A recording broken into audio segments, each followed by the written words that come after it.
নবী সাল্লাল্লাহু আলাইহি ওয়াসাল্লাম একদিন ঘুম থেকে উঠলেন ভয়ে পেয়ে, আতঙ্কিত হয়ে। নবীজি ভয়ে পেয়ে আতঙ্কিত হয়ে ঘুম থেকে উঠে বলছেন, লা ইলাহা ইল্লাল্লাহ, লা ইলাহা ইল্লাল্লাহ, ওয়াইলুল লিল আরব, ওয়াইলুল লিল আরব মিন শাররি কাদ ইকতারাব। আরব জাতির জন্য ধ্বংস, আরব জাতির জন্য ধ্বংস। কি ভয়ঙ্কর ফিতনা ধেয়ে আসছে ওদের দিকে, কি ভয়ঙ্কর ফিতনা ধেয়ে আসছে। এবং তিনি হাতের ইশারা করে দেখালেন এইভাবে যে আজকে, নবীজি বলছেন 1400 বছর আগের কথা, 1445 বছর আগের কথা, 1445 বছর আগে নবীজি বলেছেন, আজকে ওই সময় আজকে ইয়াজুজ আর মাজুজের যে দেয়ালের কথা মনে আছে? জুলকারনাইনের সময় দেয়াল, এই দেয়াল এতটুকু পরিমাণ খুলে দেয়া হয়েছে, এতটুকু পরিমাণ খুলে দেয়া হয়েছে 1400 কত বছর আগে। তখন তার স্ত্রী বলছেন, আনুহলিক ওয়াফিনা সালিহিন, আনুহলিক ওয়াফিনা সালিহিন ইয়া রাসূলুল্লাহ, হে আল্লাহর রাসূল সাল্লাল্লাহু আলাইহি ওয়াসাল্লাম, আমাদের মধ্যে ভালো মানুষরা থাকা সত্ত্বেও কি আমরা ধ্বংস হয়ে যাব? আপনি যে বলছেন ওয়াইলুল লিল আরব, আরবদের জন্য ধ্বংস। নবীজি বলছেন, নাম হ্যাঁ ধ্বংস হয়ে যাবে। ইযা কাসুরাতিল খাবাস, যখন নগ্নতা, বেহায়াপনা, অশ্লীলতা সমাজে রন্ধ্রে রন্ধ্রে ছড়িয়ে পড়বে, তখন আলেম জালেম সব ধ্বংস হবে। এই হাদিসটা অকাট্য হাদিস বুখারী মুসলিমের, মানে এটা সহিহ, এটা বিষয়ে কোনো সন্দেহ নেই। তাহলে নবীজি 1445 বছর আগে বলছেন যে আরবদের জন্য ধ্বংস ধেয়ে আসছে, এবং দেয়াল এভাবে খুলে দেয়া হয়েছে।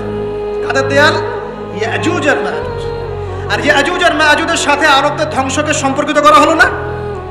ইয়াজুজ আর মাজুজের সাথে আরবদের ধ্বংসকে সম্পৃক্ত করা হলো এবং বেহায়াপনাকে সম্পৃক্ত করা হলো, তাই না? বুঝতে পারছেন? আরব জাতির ধ্বংসের সাথে ইয়াজুজ মাজুজকে কানেক্টেড করা হলো এবং অশ্লীলতাকে, কি বলেন, অশ্লীলতাকে কানেক্টেড করা হলো।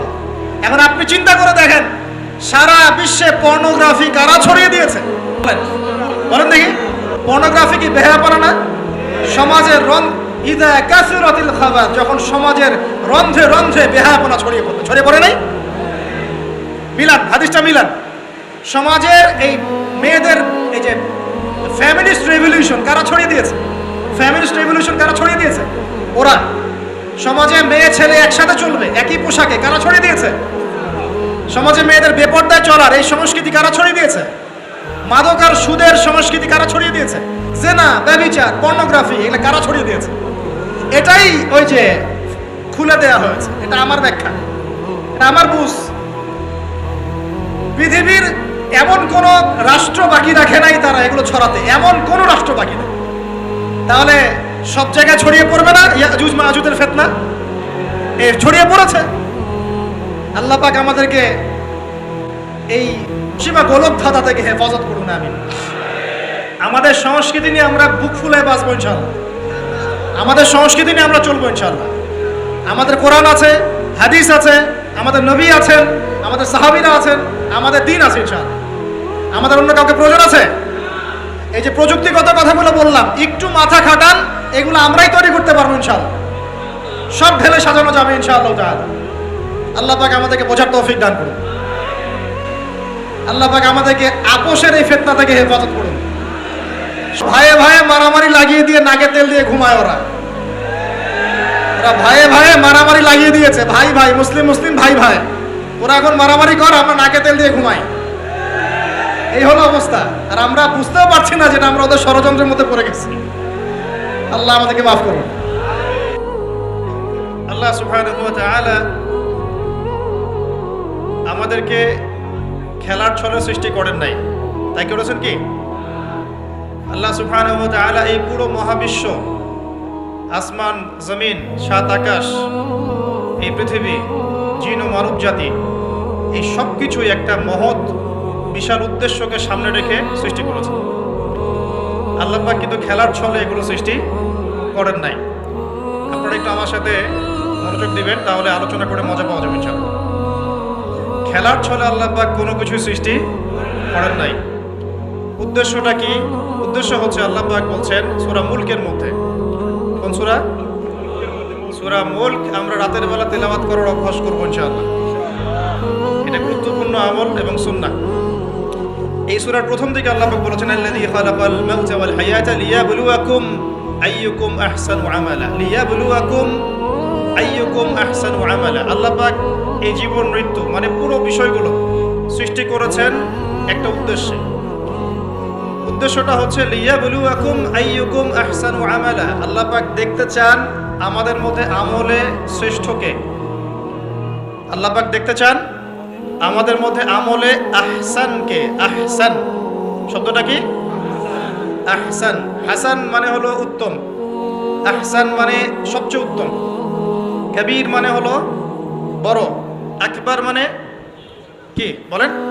সবচেয়ে বড়, সগীর মানে ছোট, আসগর মানে সবচেয়ে ছোট।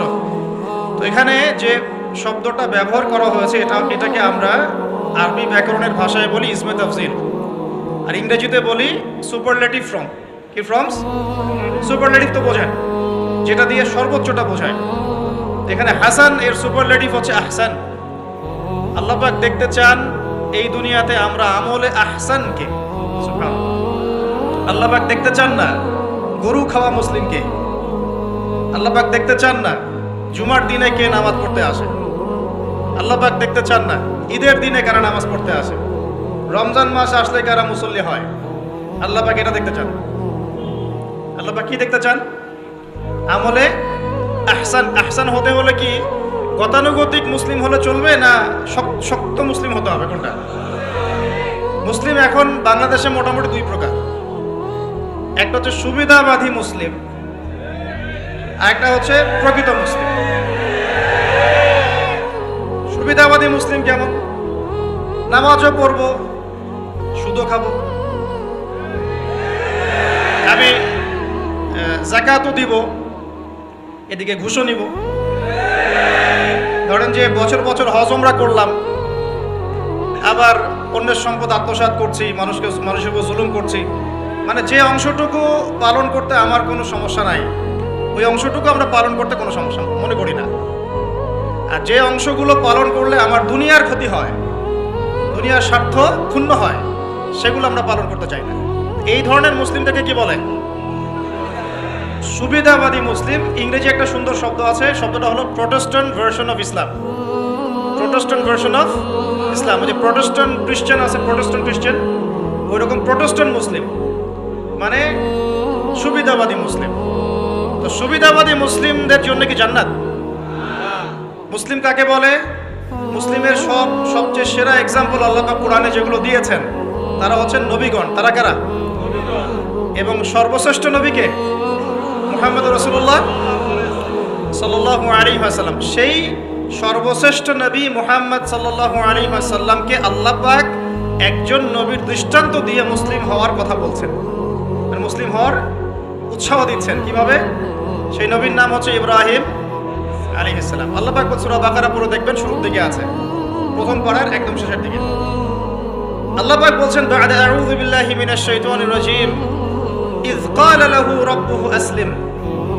হে নবী মুহাম্মদ সাল্লাল্লাহু আলাইহি ওয়াসাল্লাম, যখনই আমি আল্লাহ ইব্রাহিমকে বলেছিলাম আত্মসমর্পণ করো, বুঝুন কথাটা, যখনই আমি আল্লাহ ইব্রাহিমকে বলেছিলাম আত্মসমর্পণ করো, ক্বালা ইব্রাহিম বলেছিল আলাইহিস সালাম আসলামতু লিরাব্বিল আলামিন, আমি জগৎ সমূহের প্রতিপালকের নিকটে কি করলাম? আত্মসমর্পণ করলাম। এটা কেমন ছিল আত্মসমর্পণ? আল্লাহ পাক বলেছেন তোমার স্ত্রী এবং সন্তানকে রেখে আসো। কোথায়? কোথায়? জনমানব শূন্য জায়গায়। তখন কাবাঘর নির্মাণ হয় নাই, সেখানে খাবারও নাই, পানিও নাই। ইব্রাহিম আলাইহিস সালামকে বলেছিলেন যে আল্লাহ আপনার এই আদেশের পিছনে যুক্তি কি, দর্শন কি, বিজ্ঞান কি? বলেন তো দেখি। ইব্রাহিম আলাইহিস সালাম কি আঙ্গুল তুলেছিলেন আল্লাহ পাকের আদেশের উপরে? এটা হলো মুসলিম। বলেছেন সন্তান বড় হয়েছে, ফালাম্মা বালাগা মাআহু সাইয়া, যখন বাচ্চা দৌড়াদৌড়ি করতে শিখলো, মানে দৌড় দিতে শিখলো বাবার সাথে, তখন তিনি বলছেন ক্বালা ইয়া বুনাই, হে আমার সন্তান, ইন্নী আরা ফিল মানামি আন্নী আযবাহুক, আমি স্বপ্নে দেখেছি আমি তোমাকে জবাই করছি। ফানজুর মাযা তারা, তোমার কি রায় আমাকে বলো। সন্তান ইসমাঈল বলছেন ইয়া আবাতি, হে আমার বাবা, ইফআল মা তুমার, আপনাকে যে আদেশ করা হয়েছে আপনি তাই করুন। সাতাজিদুনি ইনশাআল্লাহু মিনাস সাবিরিন, ইনশাআল্লাহ আপনি আমাকে ধৈর্যশীল পাবেন। এই যে বাবা ছেলে, এটা হলো মুসলিম, এটা হলো ইসলাম।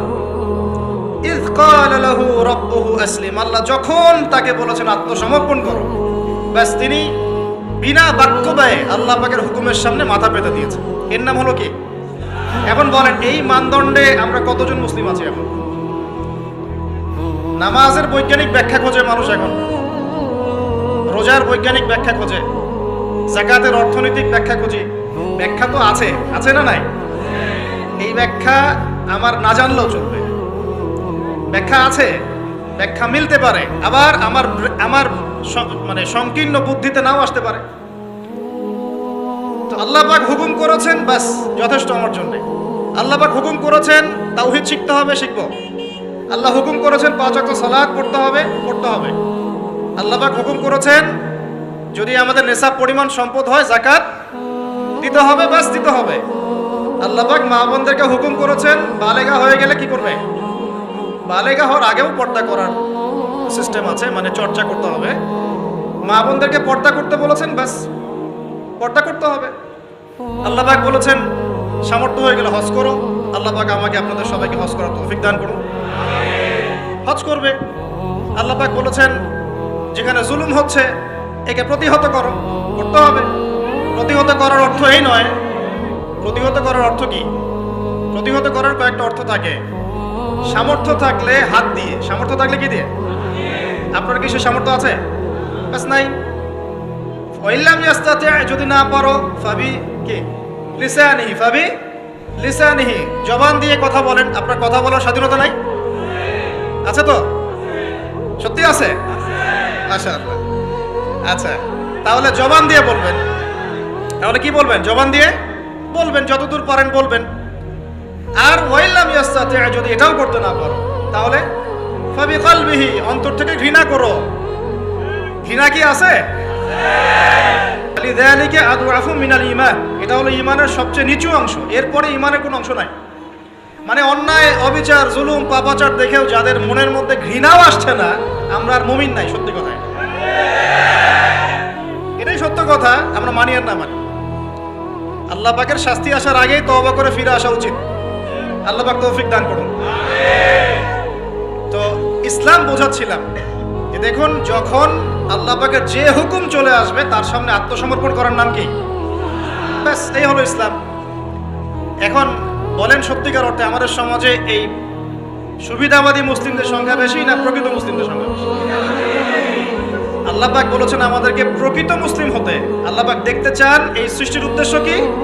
আল্লাহ দেখতে চান সবচেয়ে শ্রেষ্ঠ মুসলিম কারা। সুবহানাল্লাহ, সুবহানাল্লাহ। আল্লাহ পাক আমাদেরকে শ্রেষ্ঠ মুসলিম হওয়ার তৌফিক দান। এখন এই কাজটা তো সহজ না। কাজটা কি সহজ? কাজটা কিন্তু এত সহজ না। তো কাজটাকে সহজ করার জন্য আমরা আল্লাহর তৌফিক কামনা করি। আল্লাহ পাক আমাদের সবাইকে তৌফিক দান করুন। সর্বপ্রথম আল্লাহ পাক আমাদেরকে দান করুন আল্লাহ পাকের রহমত। আল্লাহ পাক আমাদেরকে দান করুন আল্লাহ পাকের মারেফত, আল্লাহ পাকের দ্বীনের বুঝ, নেক হায়াতের মধ্যে বরকত এবং সঠিক বেঠিক ভালো মন্দ বোঝার ক্ষমতা এবং হক চিনে গেলে তার উপর অটল থাকার তৌফিক। আল্লাহ পাক আমাদের সবাইকে এগুলো দান করুন। এখন আজকের যে কথাটা বলতে চাচ্ছি, যে আমরা যদি আমাদের জীবনটা কাজে লাগিয়ে আল্লাহ পাকের রেজামন্দি হাসিল করতে চাই, সমকালীন ফিতনাময় প্রেক্ষাপটটা আরো কঠিন বেশি। আগের প্রেক্ষাপটটা যতটা কঠিন ছিল, আস্তে আস্তে প্রেক্ষাপট কি হচ্ছে? আরো কঠিন হচ্ছে। যেমন পুরো বিশ্বের ক্ষমতা একসময় মুসলিমদের হাতে ছিল, এখন আছে কি? পুরো বিশ্বের অর্থনৈতিক চালিকা শক্তি একসময় মুসলিমদের হাতে ছিল, এখন কি আছে?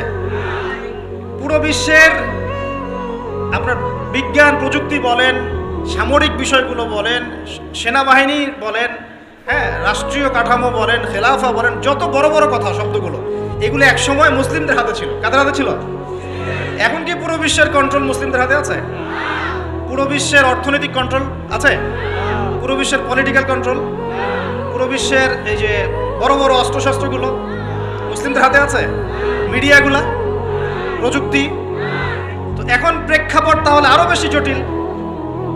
তার উপরে আবার সামাজিক ফিতনা আছে, বেপর্দার ফিতনা আছে, পর্নোগ্রাফি আছে, জুয়া আছে, কিশোর গ্যাং আছে, মাদকাসক্তের সয়লাভ আছে, বেপর্দা নারীদের সয়লাভ আছে না? মিডিয়ার প্রোপাগান্ডা আছে, জুলুম আছে, কত কি আছে। এই সব কিছু মিলায় এই যুগে তো চলা আরো কঠিন কিনা, এই যুগে চ্যালেঞ্জটা আরো কঠিন কিনা। এজন্যই এরকম একটা যুগের কথা বলে নবী সাল্লাল্লাহু আলাইহি ওয়াসাল্লাম সুসংবাদ দিয়েছেন আমাদেরকে। কি সুসংবাদ? নবীজি বলছেন, ইন্না মিন ওয়ারাকুম জামানা সাবরিন, বলেন সাল্লাল্লাহু আলাইহি ওয়াসাল্লাম, তোমাদের সামনে একটা কঠিন সময় আসছে, কঠিন সময়। উদাহরণ দিতে গিয়ে নবীজি বলছেন সময়টা এমন কঠিন যে হাতের মধ্যে আগুন ধরাটা যতটা কঠিন, হাতে ঈমান ধরে রাখা অত কঠিন হবে। আগুন ধরা কঠিন না সহজ? আগুন ধরা কঠিন না সহজ? নিঃসন্দেহে কঠিন। তাহলে ঈমান ধরে রাখাটাও হবে ওই রকম কঠিন। তার মানে বুঝতে পারছি এখন আমরা যারা ঈমান নিয়ে চলাফেরা করার দাবি করছি কিন্তু ওই রকম হিট ফিল করছি না, তাহলে ঈমানেও সমস্যা নাকি?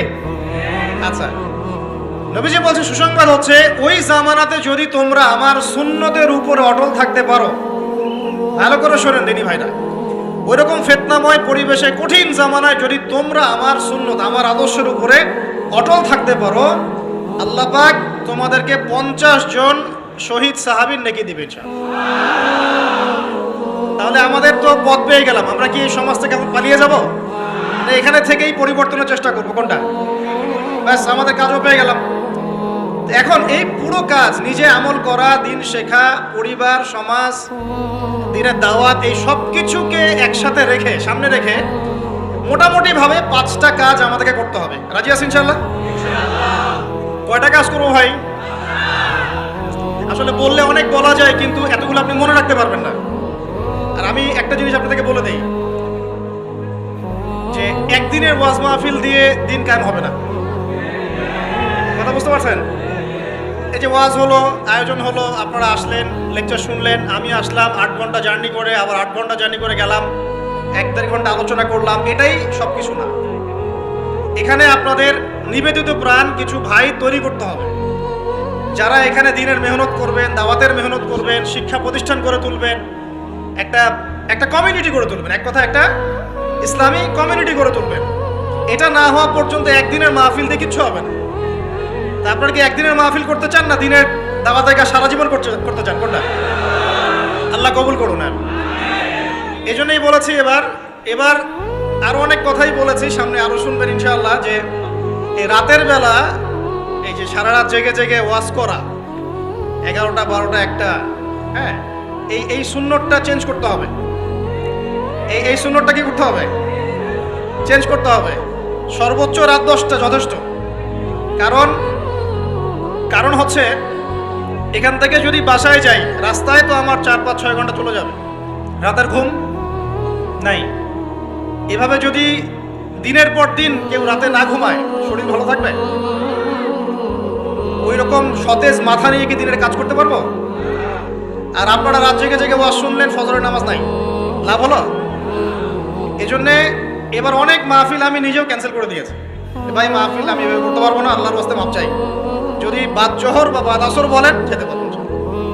তাহলে বাসায় গিয়ে রাত্রেবেলা ঈশার নামাজ পড়ে ঘুমানো যাবে, ফজরের পর থেকে পড়াশোনা করা যাবে।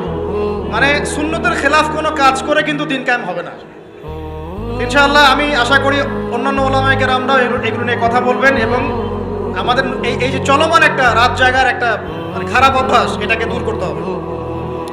এই জন্য 11টা ঠিক আছে, 11টা টাইম পারফেক্ট। তা আমরা 5টা বিষয় শিখবো ইনশাআল্লাহ। তার আগে বলছিলাম, একদিনের ওয়াজ দিয়ে কিচ্ছু হবে না। আপনাদের মধ্যে কিছু নিবেদিত প্রাণ মানুষ তৈরি করতে হবে।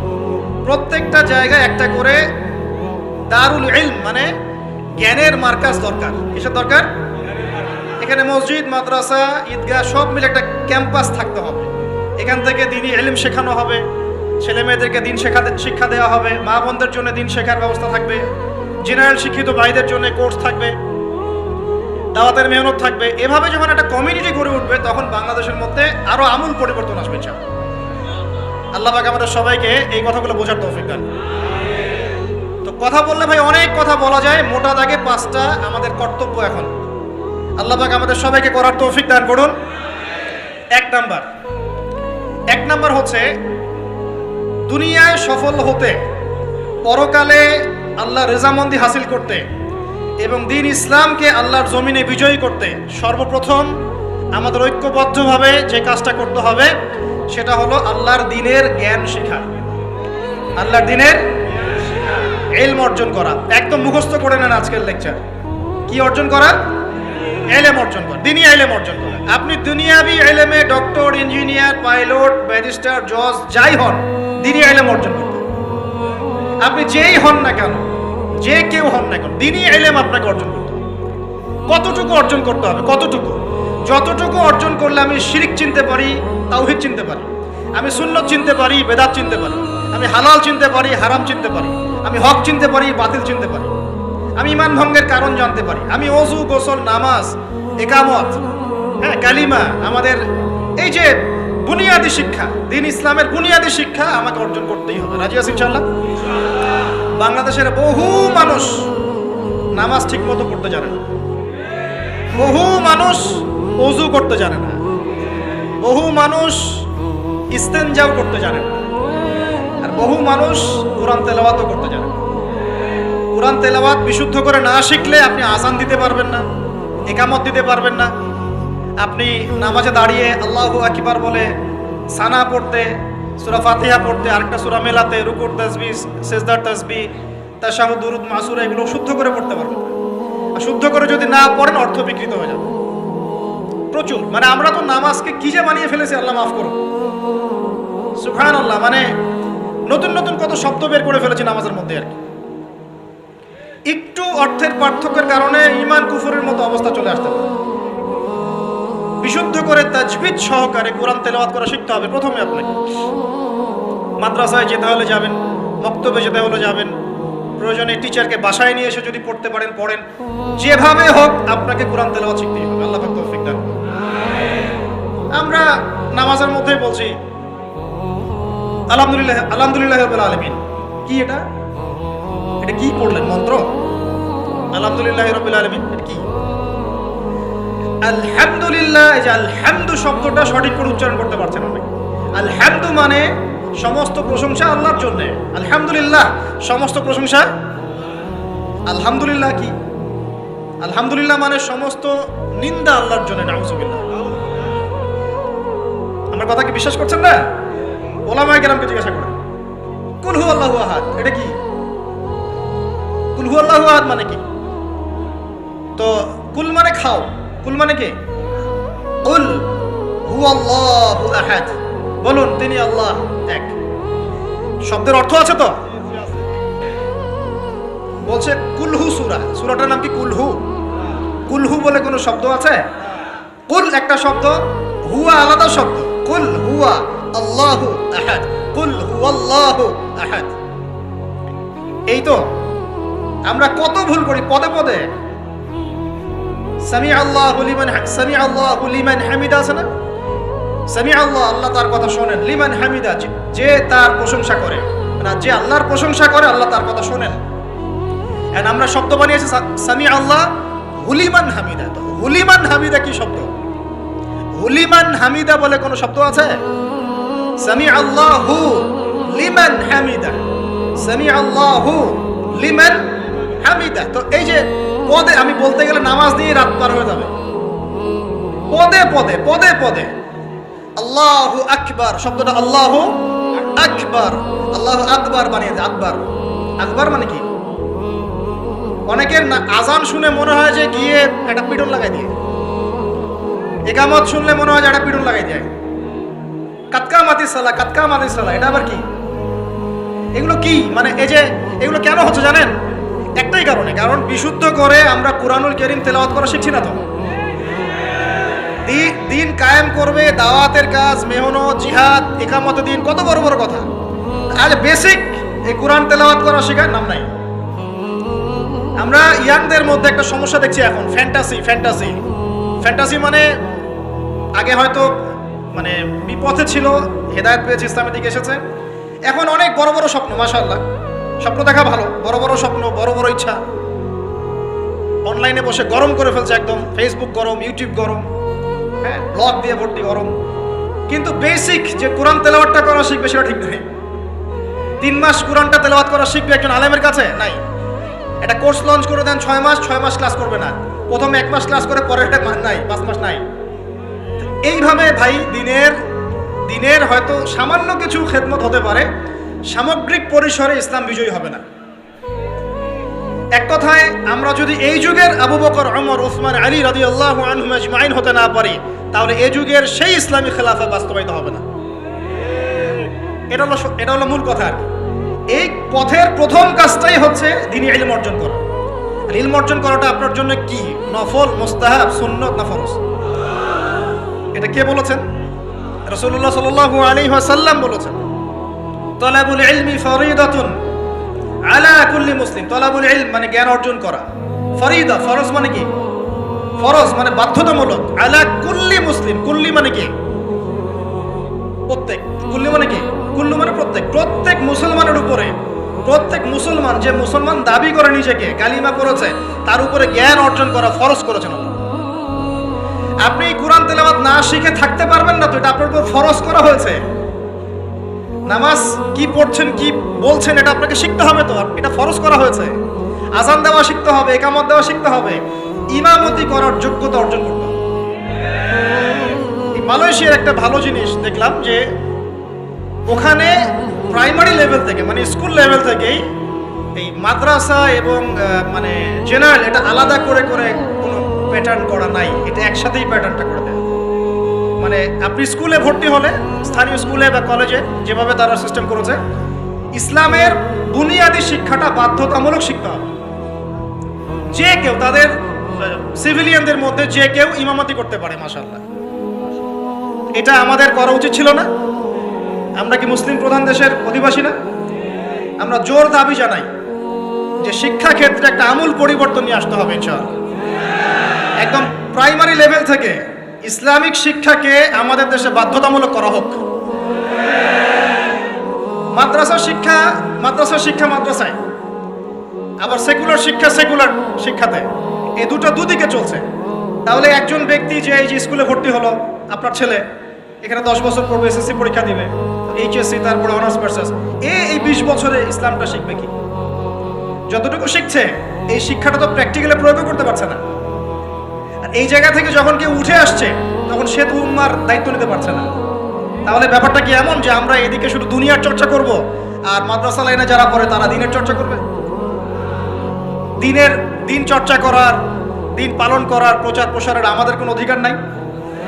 তাহলে এই শিক্ষাটা অর্জন করলে কি আমরা কি সবাই কি খারাপ হয়ে যাব? আমরা যদি ইসলামিক শিক্ষা শুরু থেকে দেওয়ার চেষ্টা করি বাচ্চাদেরকে, প্রাইমারি লেভেল থেকে, আমাদের বাচ্চারা কি নষ্ট হয়ে যাবে?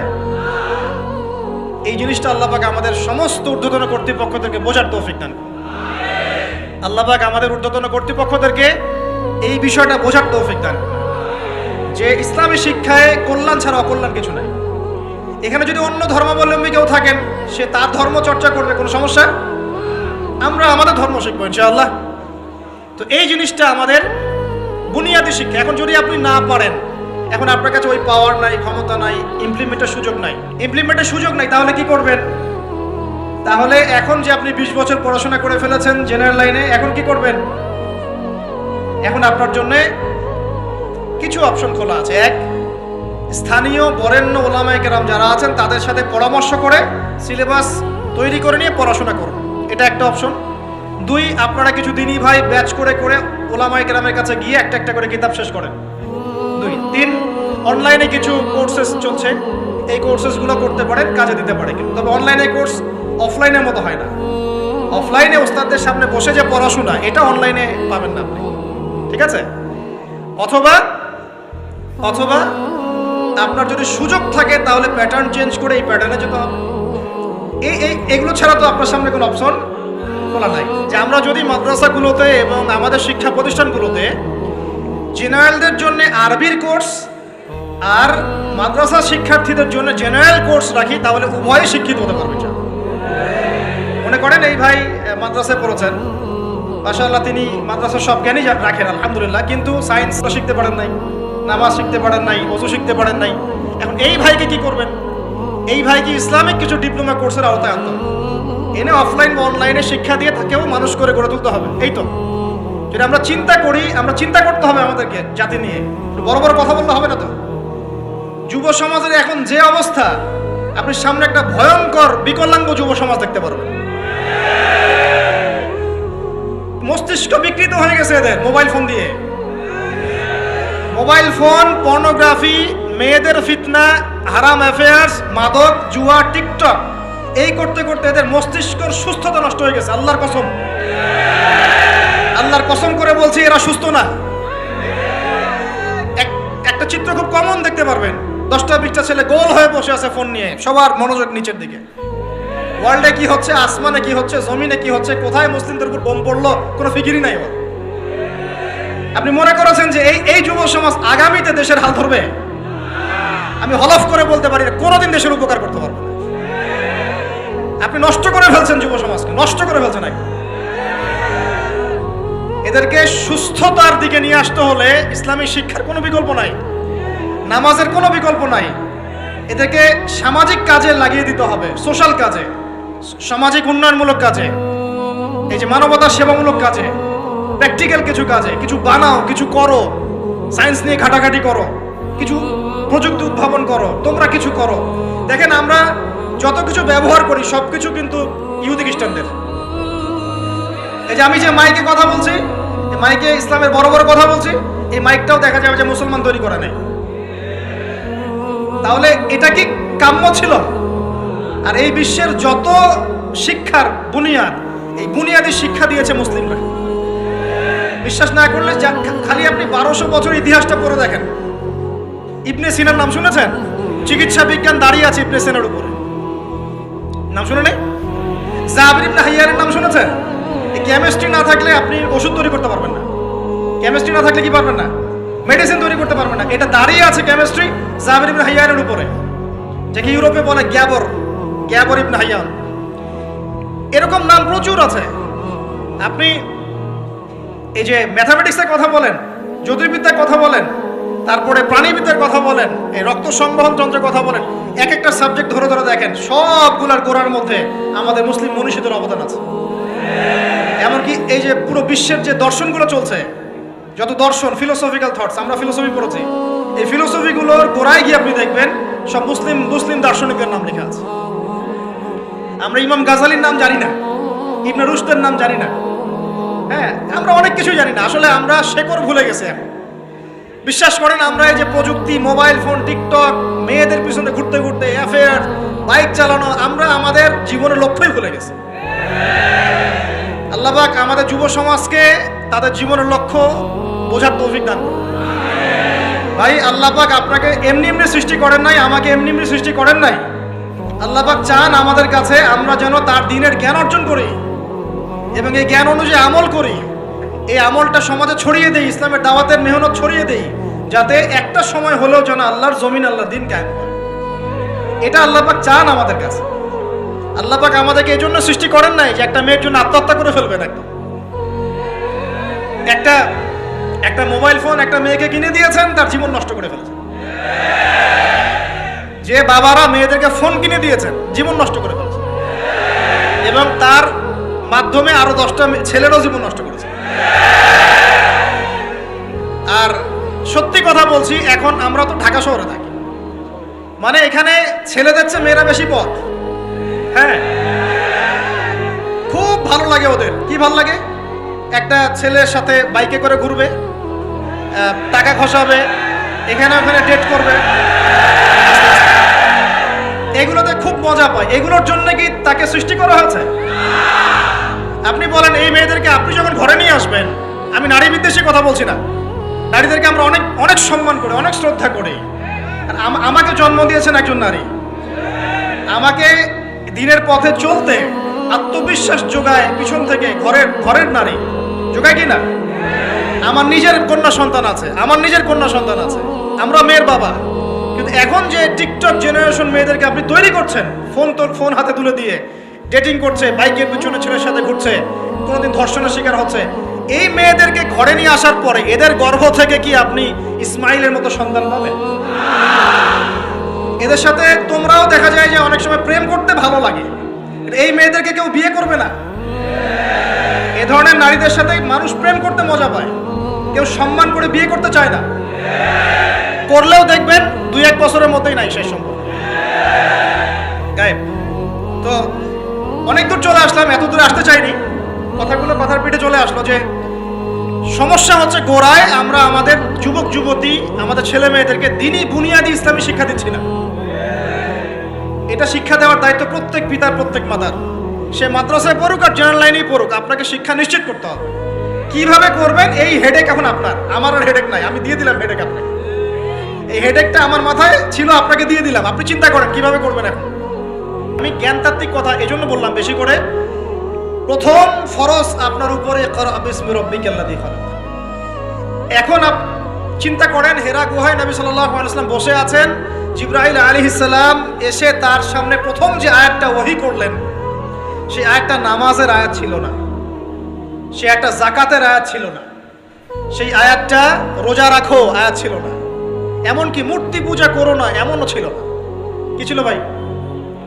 ইকরা, আপনি পড়ুন, আপনি পড়ুন, হে নবী আপনি পড়ুন। নবীজি কিন্তু পড়তে জানতেন না, আপনারা জানেন কি? নবী সাল্লাল্লাহু আলাইহি ওয়াসাল্লাম কিন্তু লিখতে পড়তে জানতেন না। আল্লাহ পাক এমন একজন মানুষকে সুবহানাল্লাহ শেষ নবী করেছেন যিনি লিখতে জানতেন না, পড়তে জানতেন না, যাতে কাফেররা এই অপবাদ দিতে না পারে তুমি আগের কিতাবগুলো থেকে দেখে দেখে লিখে নিয়ে আসছো। সুবহানাল্লাহ, আল্লাহু আকবার। তো নবী সাল্লাল্লাহু আলাইহি ওয়াসাল্লাম বলেন মা নবী কারি, আমি তো পড়তে জানি না। তিনি কি বলছেন? সহিহ বুখারী খুলে দেখেন দ্বিতীয় হাদিসটা, মা নবী কারি, আমি তো পড়তে জানি না। তারপরেও জিবরাইল আলাইহিস সালাম বলেন ইকরা, আপনি পড়ুন বিসমি রাব্বিকাল্লাযী খালাক, আপনার রবের নামে যিনি আপনাকে সৃষ্টি করেছেন। সুবহানাল্লাহ। সর্বপ্রথম এই জ্ঞানতাত্ত্বিক বিপ্লব হয়েছে মক্কার মাটিতে, তখনই আবু বকর, ওমর, ওসমান, আলীর মতো সাহাবী তৈরি হয়েছে। জ্ঞান ছাড়া শুধু বড় বড় কথা দিয়ে আর জ্ঞানহীন আমল দিয়েও কোনো কাজ নাই। জ্ঞানহীন আমল দিয়ে কিন্তু খুব একটা কাজ হয় না। আপনি হয়তো মনে করছেন যে আমি ইমাম সাহেবকে জিজ্ঞাসা করে নেবো, ব্যাস হয়ে গেল। কিন্তু জ্ঞান অর্জন করে আমল করার যে স্বাদ আর জ্ঞানহীন আমলের স্বাদ কখনো এক না। শুধু একটা হাদিস শোনা যান যে মেসওয়াক করি আমরা, যে দাঁত ব্রাশ করি, মেসওয়াক করি, যে ব্যক্তি মেসওয়াক করে এটা আল্লাহর কাছে অনেক বেশি পছন্দের। আল্লাহ পাক ভালোবাসেন মেসওয়াক করনেওয়ালাকে। এটা যখন আপনি জানলেন, এরপর যখন আপনি ব্রাশ করতে যাবেন, মেসওয়াক করতে যাবেন, আমলে স্বাদ পাবেন না? অজু করলে গোনাগুলো ঝরে যায়, কারণ আপনি জানলেন যে অজু করলাম, আমার অঙ্গ দিয়ে গোনা ঝরে যাচ্ছে, এটা ফিল করে অজু করলে স্বাদ পাবেন। নামাজে দাঁড়িয়েছেন, নামাজের প্রত্যেকটা শব্দ যদি আস্তে আস্তে পড়েন, ধীরে ধীরে অর্থগুলো বোঝার চেষ্টা করেন, নামাজের স্বাদ পাবেন।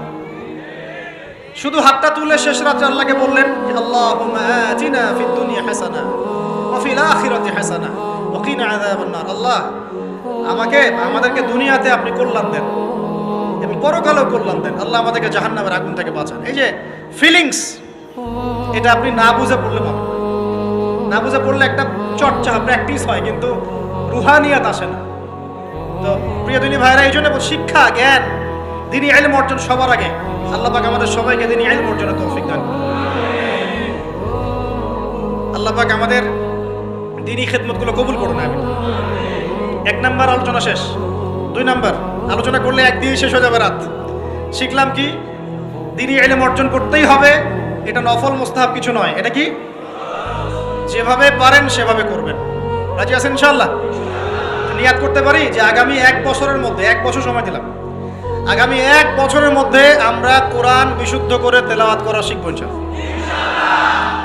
শুধু তাই না, যারা কোরআন তেলাওয়াত করতে জানি, 1 বছরের মধ্যে কোরআনের শুরু থেকে শেষ পর্যন্ত, আলিফ লাম মিম থেকে মিনাল জিন্নাতি ওয়ান নাস পর্যন্ত অন্তত একবার পুরো খতম দেব ইনশাআল্লাহ।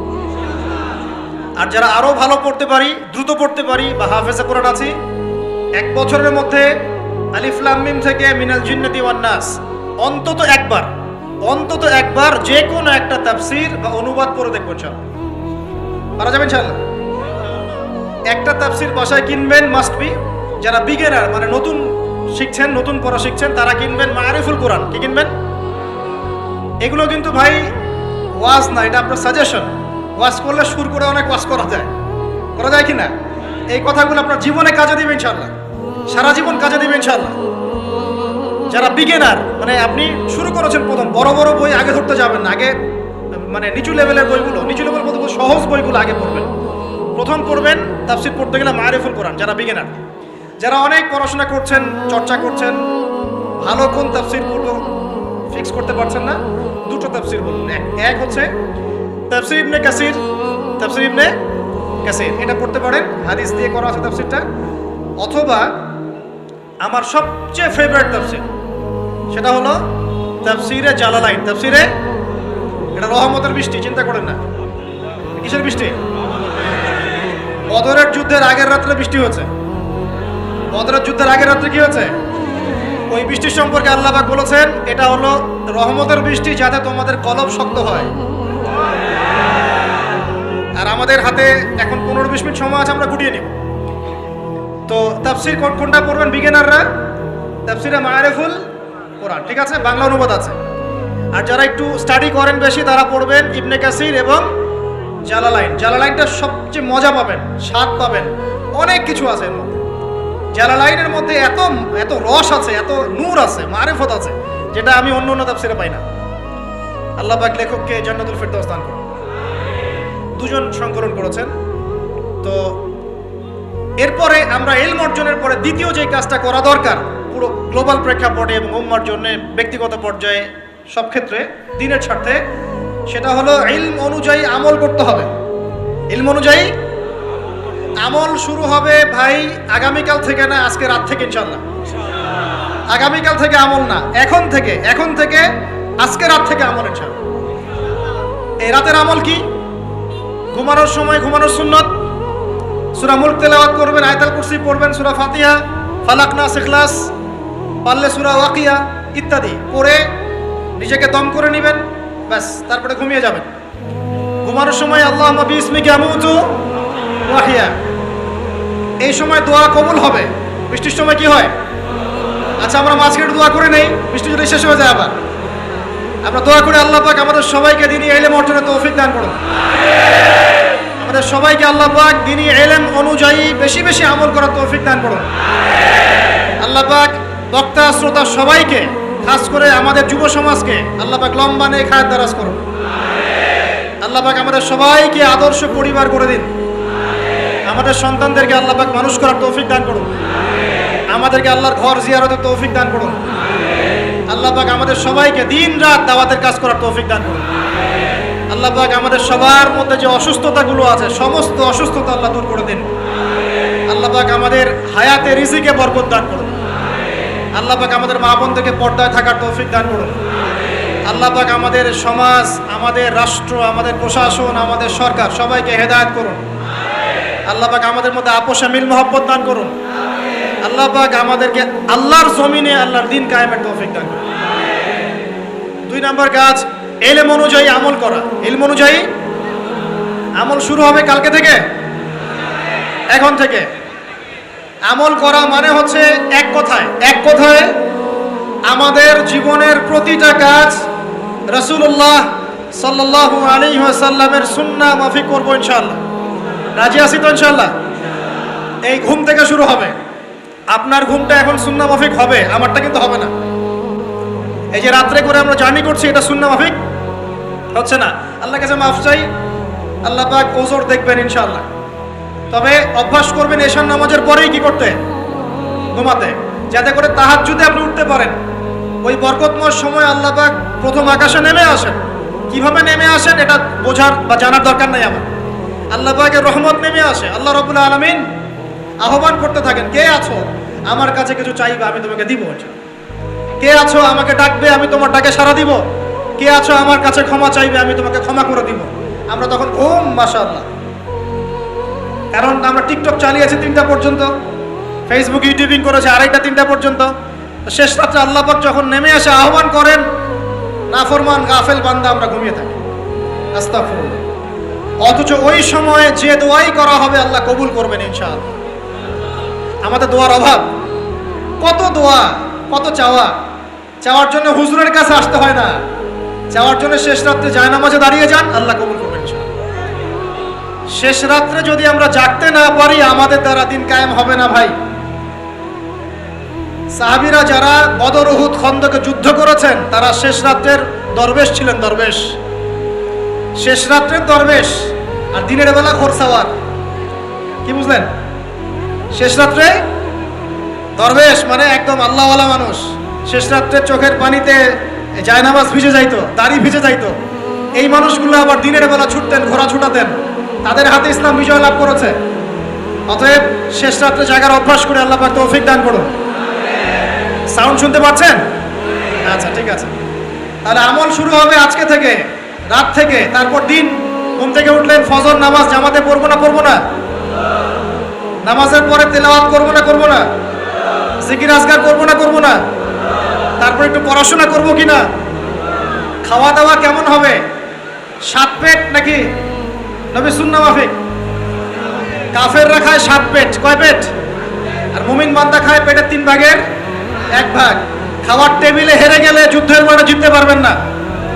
খাওয়ার টেবিলে হেরে গেলে যুদ্ধের মাঠে জিততে পারবেন না। যুদ্ধ মানে আদর্শিক যুদ্ধের কথা বলছি, ইলেকশনের যুদ্ধের কথা বলছি না। ঠিক আছে, আল্লাহ মাফ করুন। তো এই সিজনগুলো আসলে অনেক ভাই মারা যায় কিনা?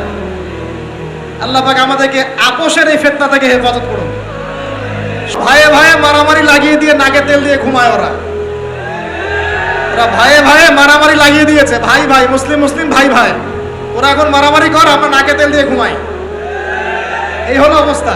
আর আমরা বুঝতেও পারছি না যেটা আমরা ওদের ষড়যন্ত্রের মধ্যে পড়ে গেছি। আল্লাহ আমাদেরকে মাফ করুন।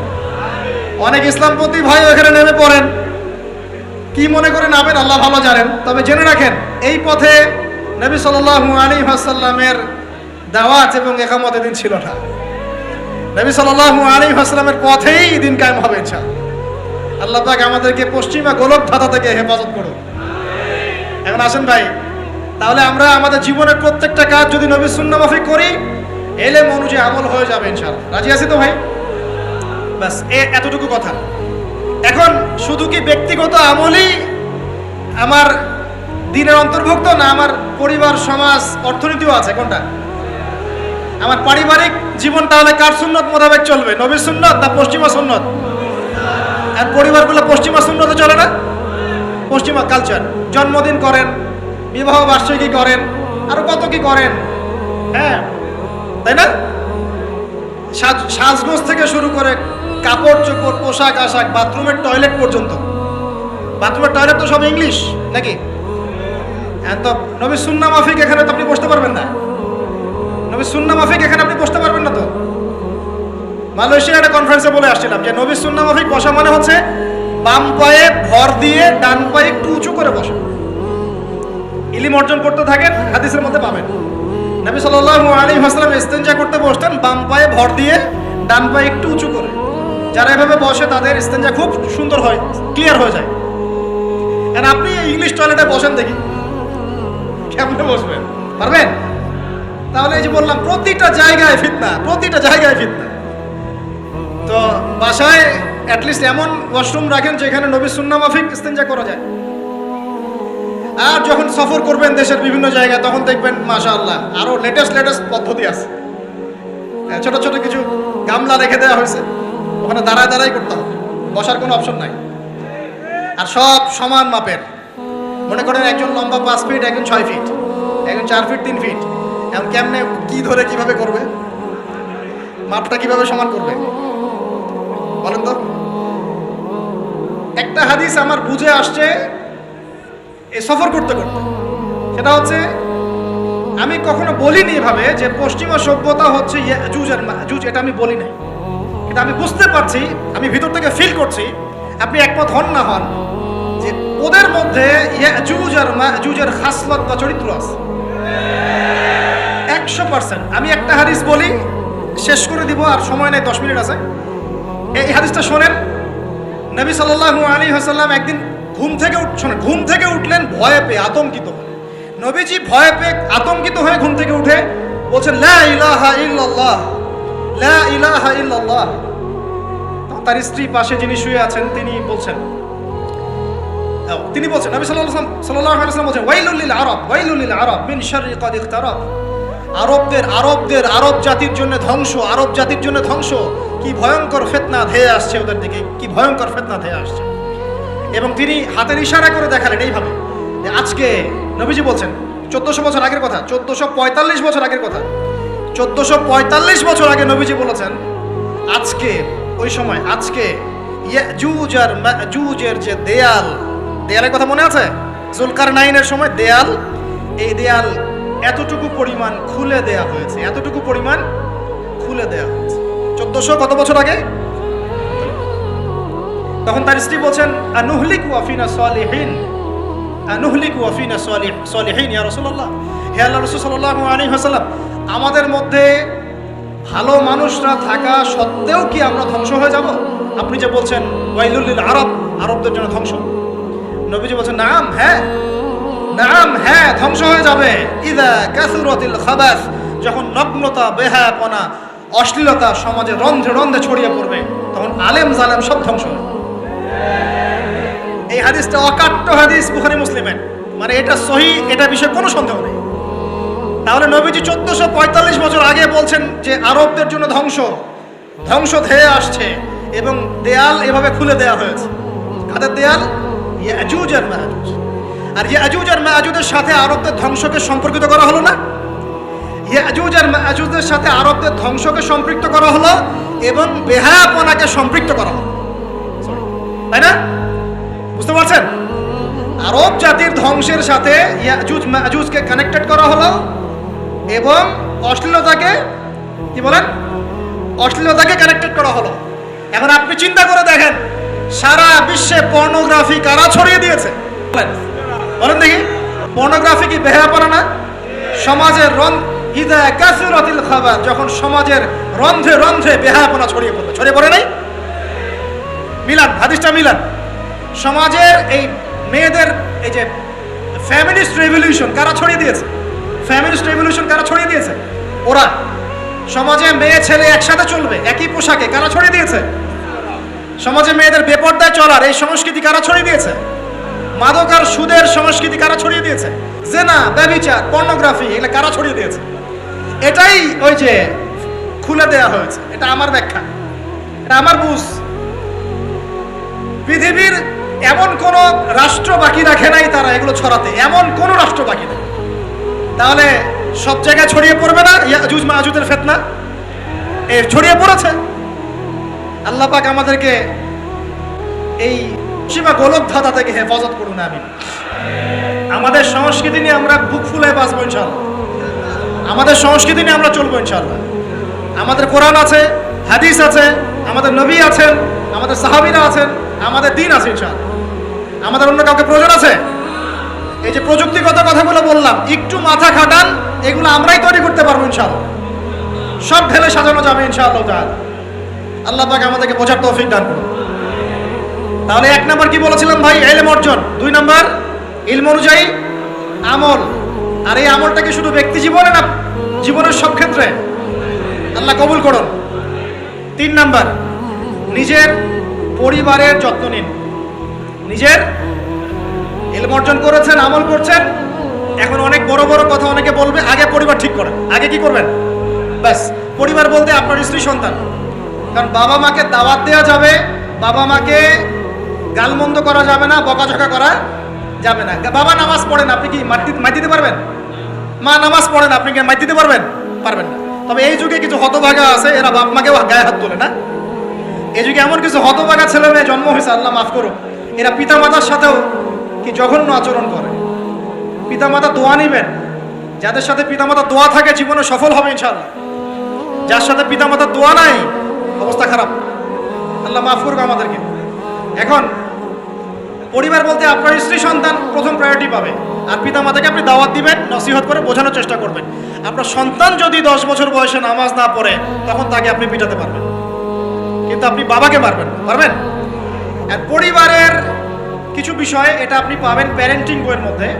আর আল্লামা তাকি উসমানী দামাত বারাকাতুহু শাইখের একটা কিতাব আছে, ইসলাম ও পারিবারিক জীবন। ইসলাম ও পারিবারিক জীবন, এই বইটা পড়লে আপনি অনেক কিছু জানতে পারবেন। আমি ডিটেলস বলে দেওয়ার সময় পাচ্ছি না আজকে। এক কথায় পরিবারের মধ্যে তাওহীদ থাকবে, শিরক থাকবে না, ঠিক আছে? পরিবারের মধ্যে সুন্নতের চর্চা থাকবে, কোনো বেদাত থাকবে না। পরিবারে হালাল রিজিক থাকবে, কোনো হারাম ঢুকবে না। পরিবারের বিয়ে করব যখন দিনদারিতা দেখে মেয়ে চুজ করব, সৌন্দর্য শ্বশুরের টাকা পয়সা দেখে নয়। হ্যাঁ, সৌন্দর্য থাকতে পারে, সৌন্দর্য থাকলে নূরুন আলা নূর, আরো ভালো। কিন্তু যদি মেয়েটা এই যে আমাদের এখনকার সুন্দরী বলতে আপনারা যাদেরকে বোঝেন, নাম নিচ্ছি না, তাদের মতো সুন্দরী নাও হয়, মন খারাপ করার কিছু নাই। এগুলো সব আর্টিফিশিয়াল সুন্দর। কি সুন্দর? আসল সৌন্দর্য হচ্ছে কলবে। আসল সৌন্দর্য কোথায়? কলবে। আর তাদের কাছে যা আছে আপনার স্ত্রীর কাছে তাই আছে। এমন এক্সট্রা অর্ডিনারি কিছু নাই ওদের কাছে। যা আপনার স্ত্রীর কাছে আছে তা তাদের কাছে সেম জিনিস, সেম। এখানে এত বেশি লোভনীয় হওয়ার কিছু নাই। পর্নোগ্রাফি দেখতে দেখতে মানুষের মাথাটা এমন নষ্ট হয়ে গেছে, নিজের স্ত্রীকে এখন আর ভাল লাগে না, মানুষের বউকে ভাল লাগে, তাই না? এটার একমাত্র কারণ পর্নোগ্রাফি দেখা। যারা পর্নোগ্রাফিতে আসক্ত, আল্লাহ পাকের কাছে তওবা করবেন, বের হয়ে আসবেন, নাহলে আপনি জীবনে কখনো সুখী হতে পারবেন না। আপনি মন থেকে কখনো কনফিডেন্ট থাকতে পারবেন না, সুখী হতে পারবেন না। আল্লাহর সামনে দাঁড়ায় চোখের পানি ফেলতে পারবেন না, চোখটা নষ্ট হয়ে গেছে। তো আল্লাহ পাক আমাদের যুবক ভাইদেরকে পর্ন থেকে হেফাজত করুন। নিজের দৃষ্টি নত রাখবেন, ইনশাআল্লাহ আল্লাহ পাক আপনাকে খাদিজা রাদিয়াল্লাহু আনহার মতো স্ত্রী দিবেন ইনশাআল্লাহ তাআলা। আল্লাহর প্রতি ভরসা রাখেন, আল্লাহ পাকের কাছে যা চাবেন ইনশাআল্লাহ পাবেন। আল্লাহর প্রতি যে ধারণা রাখবেন আল্লাহ তেমনই হবেন ইনশাআল্লাহ। কেউ যদি ধারণা রাখে আল্লাহ আমার সাথে নাই, আল্লাহ আমাকে দিবে না, আল্লাহ তার সাথে থাকবে না। কে ধারণা রাখে আল্লাহ আমার সাথে আছে, আল্লাহ আমার সাথে আছে, আল্লাহ আমাকে বুঝেন, আল্লাহ আমাকে দিবেন, আল্লাহ অবশ্যই দিবেন ইনশাআল্লাহ। ওয়া মান ইয়াতাওয়াক্কাল আলাল্লাহি ফাহুয়া হাসবুহ। যে ব্যক্তি আল্লাহর প্রতি তাওয়াক্কুল করে আল্লাহ তার জন্য একদম যথেষ্ট হয়ে যাবে। হাসবুনাল্লাহ ওয়া নি'মাল ওয়াকিল। বলেন হাসবুনাল্লাহ ওয়া নি'মাল ওয়াকিল। স্ত্রী চুজ করবেন কি দেখে? শ্বশুরের টাকা, যৌতুক নেবেন, দিনদারিতা। আর দিনদারিতা কি বাইরের বোরখা দেখেই ফিক্স করা যাবে? বোরখাওয়ালা মেয়েরা তো এখন গ্রামে গঞ্জে, হাট বাজারে, সব জায়গায় ক্যাফে, কফি শপে বসে বসে ডেটিং করছে না? বোরখাওয়ালা মেয়েদের কত ড্যান্স দেখা যায় ইউটিউবে, অনলাইনে। ভাই এগুলো আমি দেখি না, কিন্তু চোখে পড়ে যায় মাঝে মাঝে।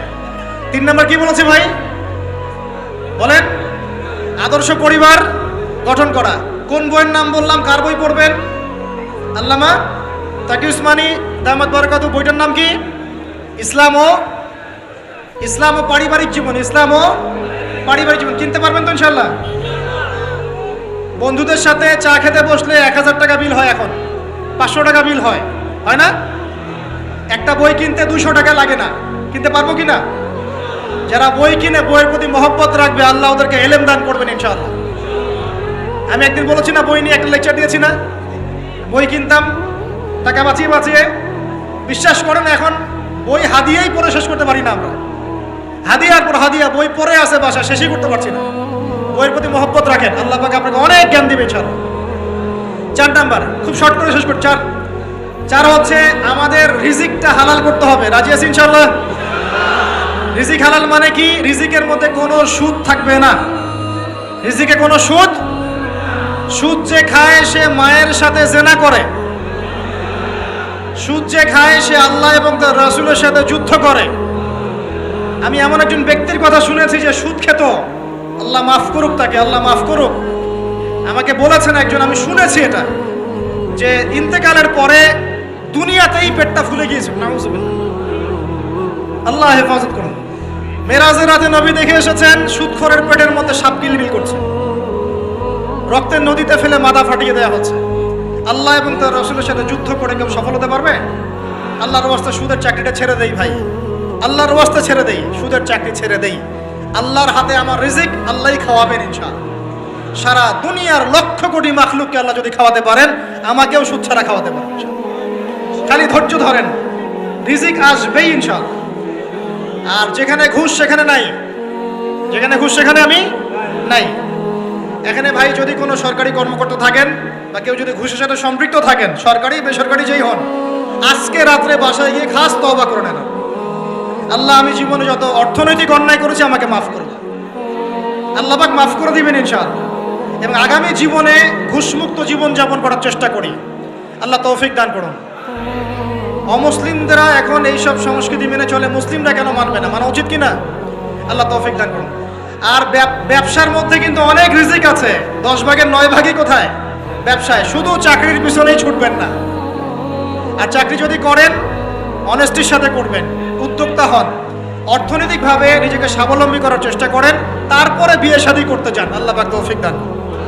না হলে ছেলে মানুষের সম্মান কমে যায়, ছেলে মানুষকে হাত পাততে হলেই সম্মান কমে যায়। তো প্রিয় ভাইরা, 4 নম্বর নসিহত খুব সংক্ষিপ্ত করে, আমাদের রিজিক হতে হবে কি ভাই? হালাল। আমি এমন আলেমকে চিনি, এমন আলেমের সোহবতে গিয়েছিলাম যে বাহিরের হোটেলের মুরগির গোশত, গরুর গোশত খায় না। অবাক হলেন তাই না? হজ করতে গিয়েছে, সেখানেও খায় না, ফল খেয়ে থাকে, কারো রুটি খেয়ে থাকে, দুধ খেয়ে থাকে। কারণ এই মুরগি যে জবাই করার সময় বিসমিল্লাহ বলা হয়েছে কোনো গ্যারান্টি নাই, এই গরু জবাই করার সময় বিসমিল্লাহি আল্লাহু আকবার বলা হচ্ছে কোনো গ্যারান্টি নাই। এখানে যদি ব্যবসায়ী ভাইরা থাকেন, আমি নসিহত করব, অনুরোধ করব, সব সময় জবাই করার সময় আল্লাহর নাম নিয়ে জবাই করবেন। আপনাদের হোটেলের এই পণ্য সবাই খাচ্ছে, একজনের জন্য সবাইকে হারামখোর বানাবেন না। আল্লাহর ওয়াস্তে মানুষকে হারামখোর বানাবেন না। বিসমিল্লাহি আল্লাহু আকবার বলে জবাই করবেন। আল্লাহ পাক তৌফিক দান করুন। সন্দেহ আছে না একটা? আচ্ছা, অতএব হালাল খাওয়ার চেষ্টা করি, আল্লাহ পাক তৌফিক দান করুন। এমন অবস্থা, মানুষ দাওয়াত দিলে আমরা এখন বলি, আমরা বলি যে আল্লাহর কসম দিয়ে বলছি, আপনি নিশ্চিত করেন এর মধ্যে কোনো হারাম টাকা নাই, তাহলে খাবো ভাই, না হলে খাবো। নিশ্চিত করতে পারলে খাবো, না হলে খাবো না। এইভাবে রিজিকটাকে শক্ত করে হালাল করার চেষ্টা করি। আল্লাহ আমাদের সবাইকে তৌফিক দান করুন, আমিন। একটা দোয়া পড়লে হালাল রিজিক পাওয়া যায়, আমার সাথে পড়েন। আল্লাহুম্মা ইকফিনি বিহালালিকা আন হারামিকা ওয়া আগনিনি বিফাদলিকা আম্মান সিওয়াকা। এই দোয়াটা পড়লে ইনশাআল্লাহ হালাল রিজিকের প্রাচুর্য আসে। আল্লাহ তৌফিক দান করুন। আর 5 নম্বর হচ্ছে ভাই, ইলম অর্জন, আমল, পরিবার গঠন এবং হালাল খাওয়ার সাথে আমাদের সবাইকে, প্রত্যেক মুসলিম ভাইকে, শুধু আলেম, দায়ী, মুআল্লিম, ইমাম সাহেব তাদের জন্য নয়, প্রত্যেক মুসলিম ভাইকেই কমপক্ষে পার্ট টাইম দাওয়াতি কাজ করতে হবে। রাজি আছি? কমপক্ষে পার্ট টাইম, ফুল টাইম না হোক, কমপক্ষে পার্ট টাইম দাওয়াতি কাজ করতে হবে। ডক্টর জাকির নায়েক স্যার এই কথা বলেন। তিনি বলেন যে প্রত্যেক মুসলমানকে, কনভারসেশনের মধ্যে এক ফাঁকে বলছিলেন যে প্রত্যেক মুসলমানকে কমপক্ষে পার্ট টাইম, দিনে 1 ঘন্টা, দিনে আধা ঘন্টা, দিনে 2 ঘন্টা দাওয়াতি কাজ করতে হবে। এভাবে যদি সবাই মিলে উম্মার দায়িত্ব কাঁধে নেই, দিন এগিয়ে যাবে ইনশাল্লাহ, প্রচার বাড়বে, প্রসার বাড়বে, কায়েমও হবে ইনশাল্লাহ। হবে কিনা ইনশাল্লাহ?